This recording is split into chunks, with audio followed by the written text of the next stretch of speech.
क्या होते हैं? मतलब ये साफ निकलता है कि मोदी जी को इंडिया सब पसंद नहीं होते हैं, इसलिए पसंद के लिए लोगों को गुमराह करो, लोगों को गलत समझाओ और सत्ता में रह जाओ, बस। ये ह्यूमैनिटेरियन डिजास्टर, ये कोई पार्टी के मसला नहीं है।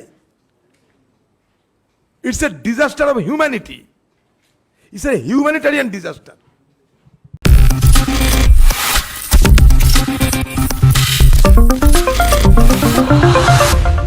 नमस्कार, नेक्स्ट 9 न्यूज देख रही हैं आप और मैं हूं आपके साथ प्रज्ञा सिंह। क्या विपक्ष से डर चुकी है मोदी सरकार? क्या मोदी सरकार से अब जो भी सवाल पूछेगा उसे यूं ही खामोश कर दिया जाएगा? आखिरकार ऐसा क्यों किया जा रहा है? इसकी वजह क्या है? दरअसल आपको बता दें, मानसून सत्र कल खत्म हो गया, लेकिन इस दौरान जिस भी विपक्षी नेता ने मोदी सरकार से सवाल किया वो या तो सदन से बाहर निकाल दिया गया या फिर उसे सस्पेंड कर दिया गया। और सवाल लगातार ये उठ रहा है कि आखिरकार क्या अब इस तरह से विपक्ष की आवाज को दबा दिया जाएगा? पहले राहुल गांधी जो सदन में अडानी का मुद्दा उठाते हैं, एक तस्वीर दिखाते हैं और उसके बाद भारतीय जनता पार्टी के तमाम मंत्री बौखला जाते हैं। अचानक से राहुल गांधी पर मानहानि का मुकदमा इतना ज्यादा बढ़ जाता है, मामला इतना बढ़ जाता है कि बीते 23 मार्च को राहुल गांधी के खिलाफ कोर्ट अपना फैसला सुना देता है।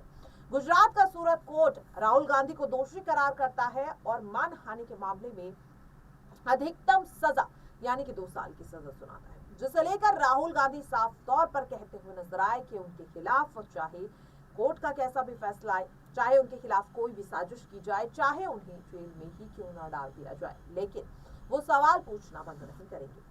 सवाल लगातार ये उठ रहा है कि आखिरकार कब तक विपक्ष की आवाज को यूं ही दबाया जाएगा? या तो उन्हें सस्पेंड कर दिया जाएगा या तो उनकी सदस्यता को छीन लिया जाएगा कि वो सदन में ना जा सके, और अगर ज्यादा हुआ तो उन्हें जेल में भी डाल दिया जाएगा। ये सवाल अब और ज्यादा उठने लगा है जब मॉनसून सत्र में सबसे पहले आम आदमी पार्टी से सांसद संजय सिंह को सस्पेंड कर दिया गया, क्योंकि वो मणिपुर का मुद्दा लगातार उठा रहे थे। उसके बाद कांग्रेस नेता अधीर रंजन चौधरी को सस्पेंड कर दिया गया। बात यहां नहीं रुकी, आपको बता दें कि आम आदमी पार्टी से राज्यसभा सांसद राघव चड्ढा को भी सस्पेंड कर दिया गया। आखिरकार ये सस्पेंशन की प्रक्रिया क्यों?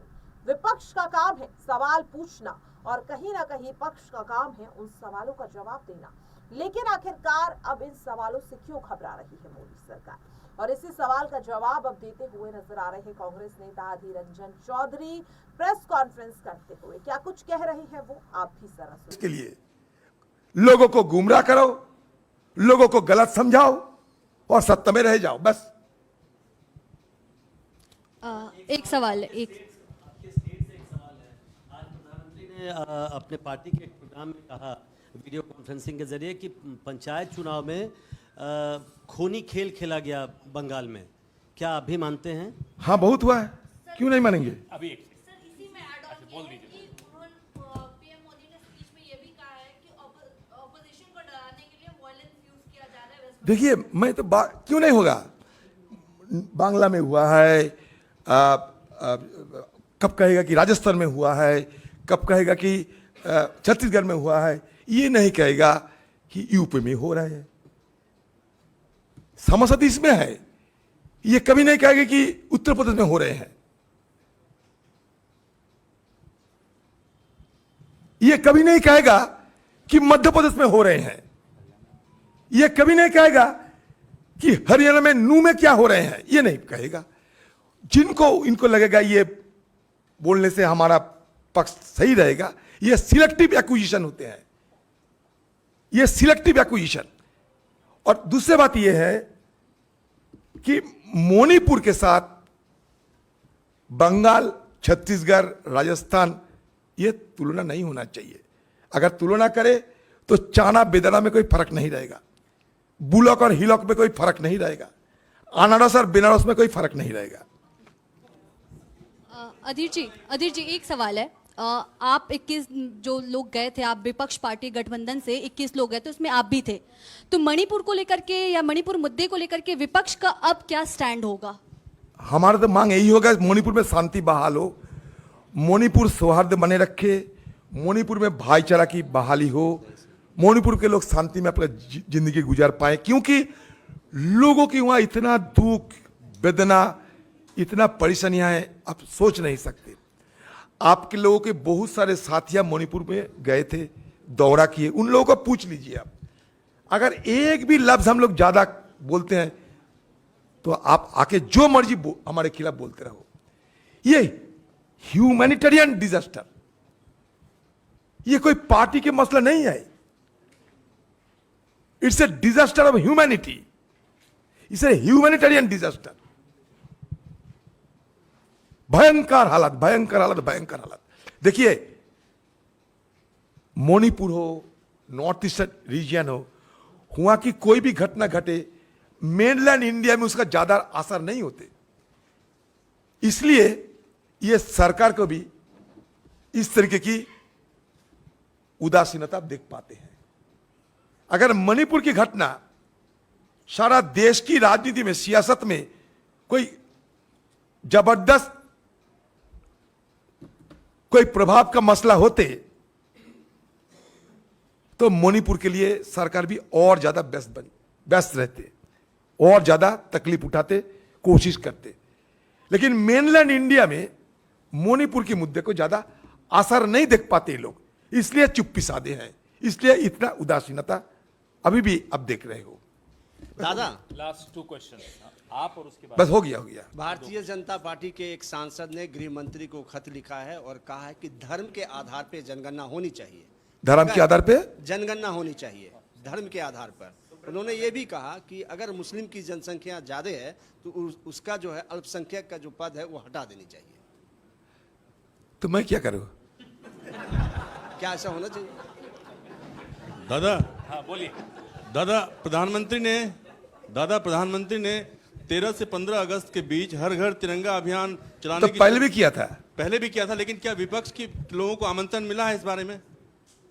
अब तक तो नहीं मिले, हो सकता कि 14 अगस्त रात को मिल सकते, तो जैसे आ नहीं पाए, बाद में कहेंगे वो नहीं आए।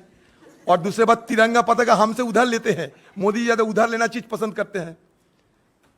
जब आरएसएस की नारा था कि भगवा ध्वज फैलेंगे, तो मोदी जी भी तिरंगा में आ गए, मतलब हमारी जो बात वो अभी मानने लगे हैं, क्योंकि वो जानते हैं हिंदुस्तान में तिरंगा के अलावा और कुछ नहीं हो सकते हैं। कम से कम ये तो बात माने। एक दिन ऐसा था, तिरंगा फैलाने के लिए आरएसएस के लोग मैसूर में 22 कांग्रेसियों को हत्या किए थे। उस दिन सदन में ब्यौरा दिया था मैंने, जाके पता कर लो इतिहास में। आज तिरंगा की पूजा होते हैं, ये तब पूजा करते हैं जब इनको पुसाता है, पुसाने से पूजा होगा, नहीं तो ऐसा कह सकते कि गूर और गबर। तो देखा आपने कि किस तरह से साफ तौर पर अधीर रंजन चौधरी ये कहते हुए नजर आ रहे हैं कि किस तरह से विपक्ष की आवाज को लगातार दबाया जा रहा है।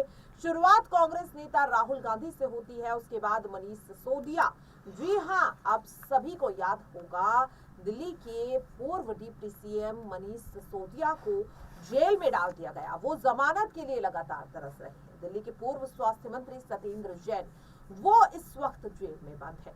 हाल ऐसा हो जाता है कि उनकी तबीयत खराब हो जाती है, वो बेहोश हो जाते हैं और उसके बाद उन्हें जमानत दी जाती है।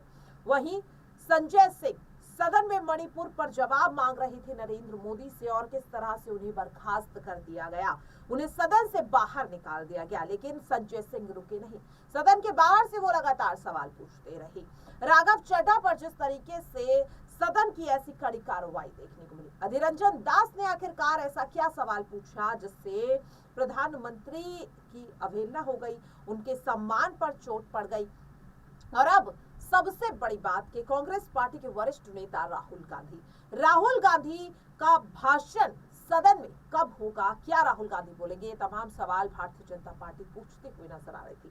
लेकिन जब राहुल गांधी के संबोधन की शुरुआत होती है तो किस तरह से राहुल गांधी के भाषण के दौरान राहुल गांधी से ज्यादा फोकस लोकसभा स्पीकर ओम बिरला पर होता है। और इन तमाम चीजों से आपको समझ आएगा कि किस तरह से लगातार विपक्ष को कहीं ना कहीं उन्हें तोड़ने की कोशिश की जा रही है, भटकाने की कोशिश की जा रही है, उनकी आवाज को दबाने की कोशिश की जा रही है। सवाल लगातार ये उठ रहा है कि इन तमाम चालबाजियों के बाद भी क्या अब ये सरकार वापस से सत्ता में आते हुए दिखाई देगी, ये पार्टी फिर से सत्ता में वापस आती हुई दिखाई देगी? क्या लगता है आपको? कमेंट बॉक्स में जरूर शेयर करें। आज के लिए इस खास रिपोर्ट में इतना ही। ऐसी ही तमाम अपडेट्स के लिए आप सभी देखते रहिए नेक्स्ट 9 न्यूज।